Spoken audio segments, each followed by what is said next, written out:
Привет всем!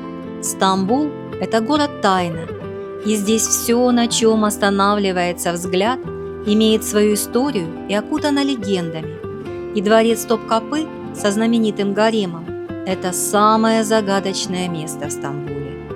Мы начали знакомство с дворцом Топкапы с ворот приветствия, которые украшены двумя высокими башнями и напоминают вход в рыцарский замок. Название Топкапы переводится как «пушечные ворота». Во дворце Топкапы был ритуал. Как только султан покидал дворец, раздавался почетный пушечный залп из пушек у главных ворот. Через ворота приветствия никто, кроме султана, не имел права проезжать верхом на лошади. С правой стороны от ворот находится фонтан палача. В этом фонтане палач омывал руки и меч после исполнения приговора. Палачи по совместительству работали садовниками. На эту должность брали хорват или цыган. Им отрезали языки, чтобы они не болтали лишнего о казнях. Но даже этого было мало. Им повреждали ушные перепонки, чтобы они не слышали плача и мольбы о пощаде приговоренных. Их даже хоронили отдельно, и это кладбище считалось проклятым местом. Головы приговоренным отрубали на вот этом камне назидания, а затем эти головы выставляли у ворот приветствия как напоминание о том, что воля султана для всех – это закон. На самом деле достаточно жуткое место. Ворота приветствия – это как портал перехода в мир, где правил султан. После того, как мы прошли через ворота приветствия, мы попали во второй двор на площадь правосудия или по-другому площадь дивана. И впереди сразу увидели следующие ворота – ворота счастья. Но не нужно спешить проходить через ворота счастья в третий двор, потому что во втором дворе тоже есть что посмотреть. Во дворе дивана слева от ворот счастья виднеется башня Андалет, по-другому – башня правосудия, которая соединяется с залом дивана, где на протяжении почти 4 веков вершились судьбы Османской империи. Зал дивана находится под красивой галереей арочного типа, а сам вход в зал украшен позолоченной решеткой и расписными узорами. С обеих сторон входа написаны монограммы Мустафы III на османском языке. Когда мы зашли в зал дивана, то попали сразу в зал совета. Здесь обсуждались важные дела государства.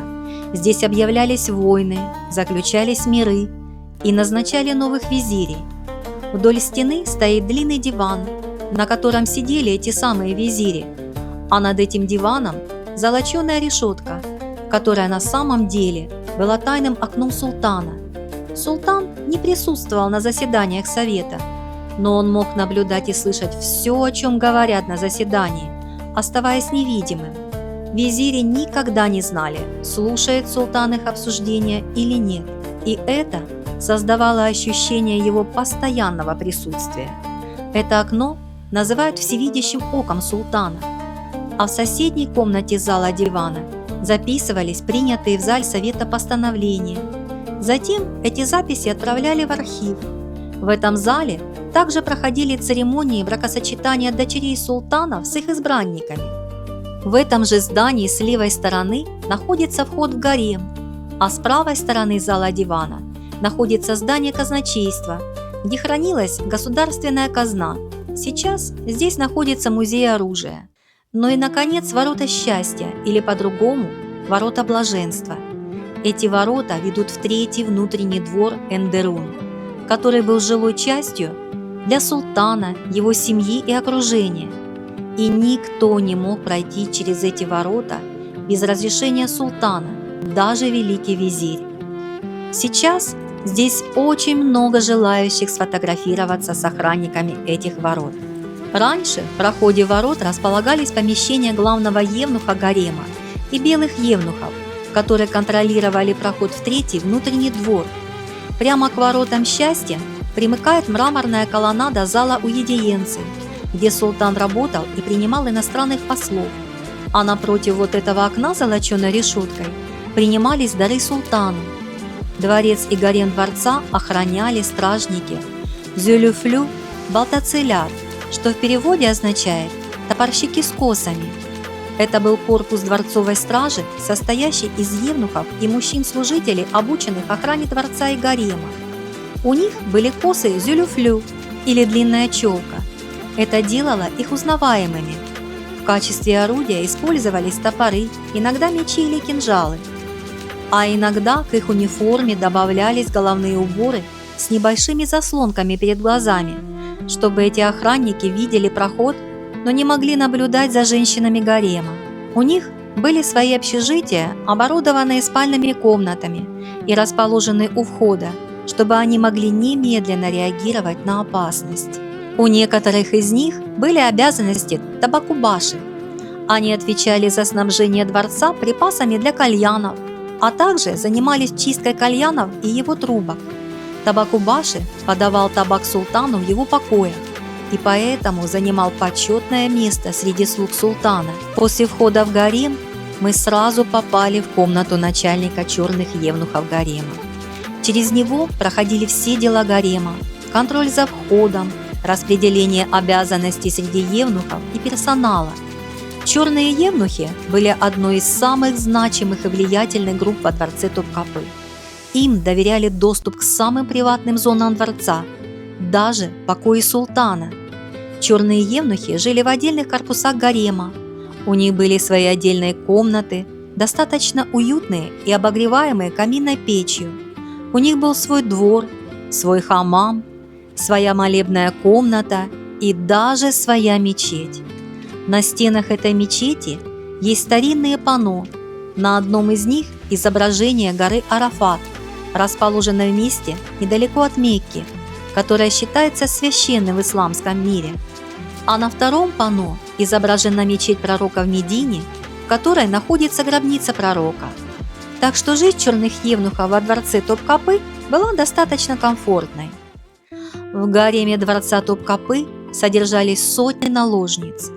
Комнаты наложниц были украшены плиткой с узорами, окна закрывались деревянными ставнями, а обогрев осуществлялся каминной печью. У них были свои бани, и когда они купались, то использовали вот такие туфельки, по высоте каблуков которых определяли статус наложницы. Чем выше каблук, тем выше статус. У наложниц и жен был свой двор для прогулок.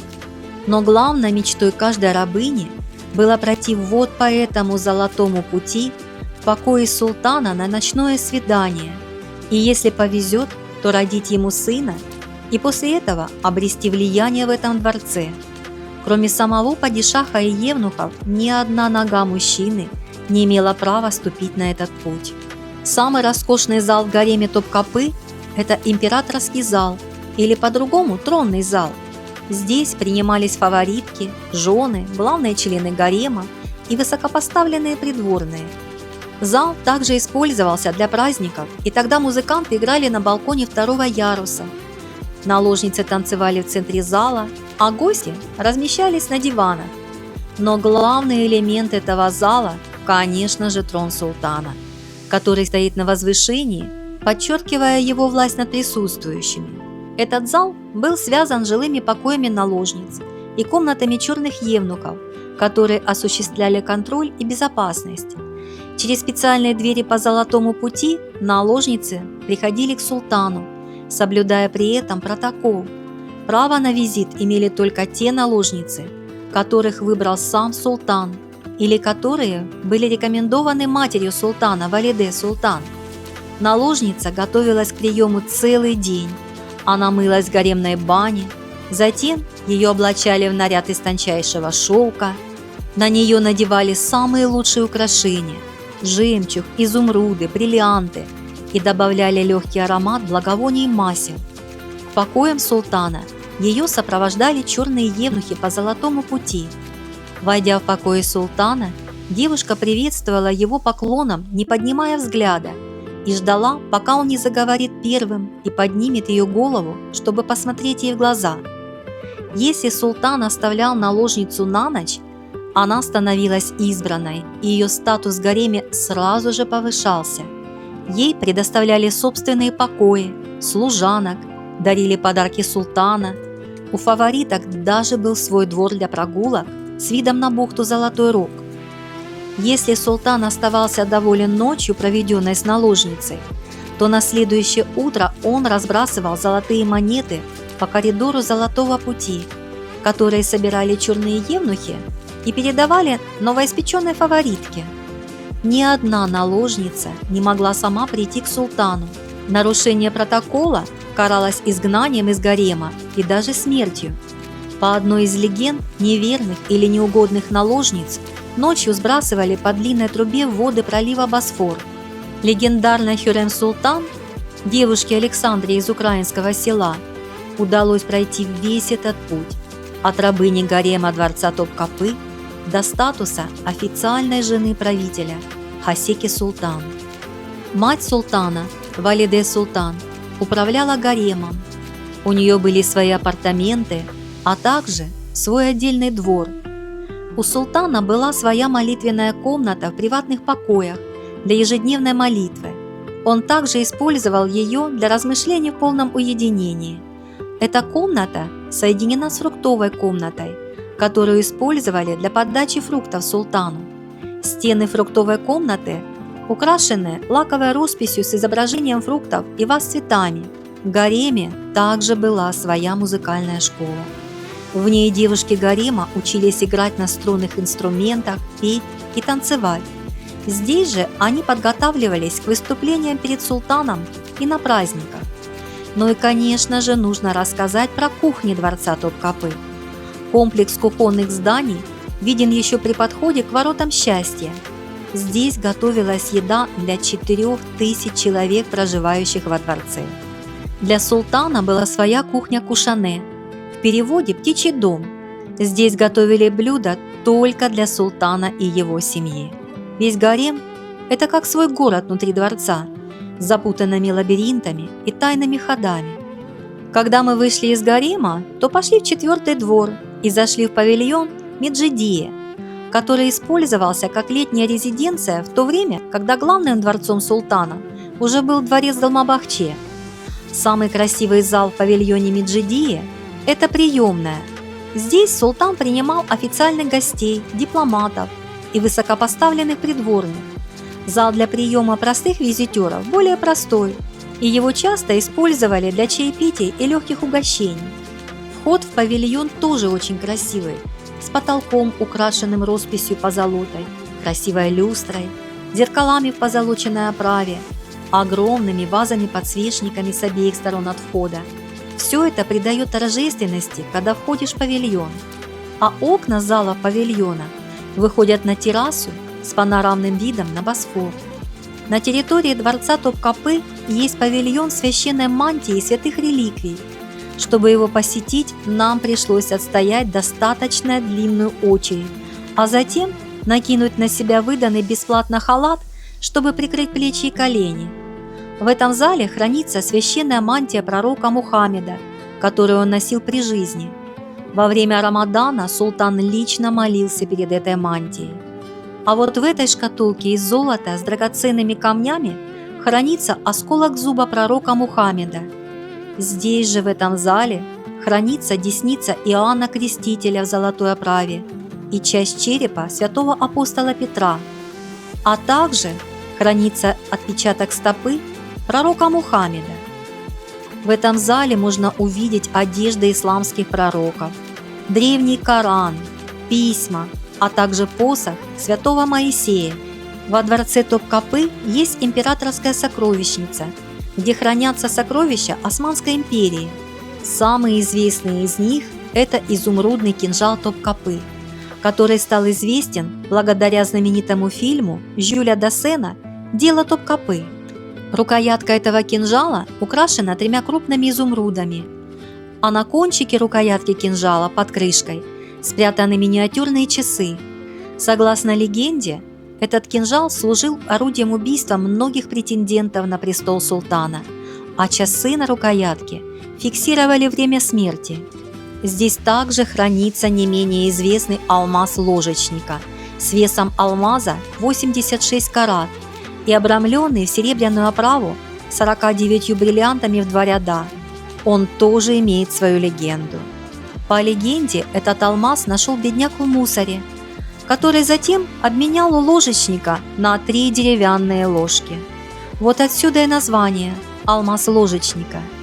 В сокровищнице хранится трон Селима III, украшенный золотом и драгоценными камнями, а также здесь хранится известное по сериалу «Великолепный век» кольцо Хюррем-Султан. В соседнем зале есть коллекция с парадной одеждой султанов, их жен и наложниц, изготовленные из бархата, шелка и расшитые золотой и серебряной нитью. На территории дворца Топкапы есть специально устроенный каретный путь для выезда из дворца по наклонной дороге. Этот путь соединял внутренние дворы с главными выходными воротами, ведущими в город. Проезд по этому пути всегда носил парадный характер, и при выезде султана из дворца гремел пушечный выстрел. Мы тоже вышли из дворца, правда не так торжественно, но под огромным впечатлением от увиденного. А дальше мы продолжаем гулять по Стамбулу, и в нашем следующем видео мы познакомим вас с новой мечетью Валиде Султан и пройдемся по центральному району Султан Ахмед. Так что до встречи! Удачи всем!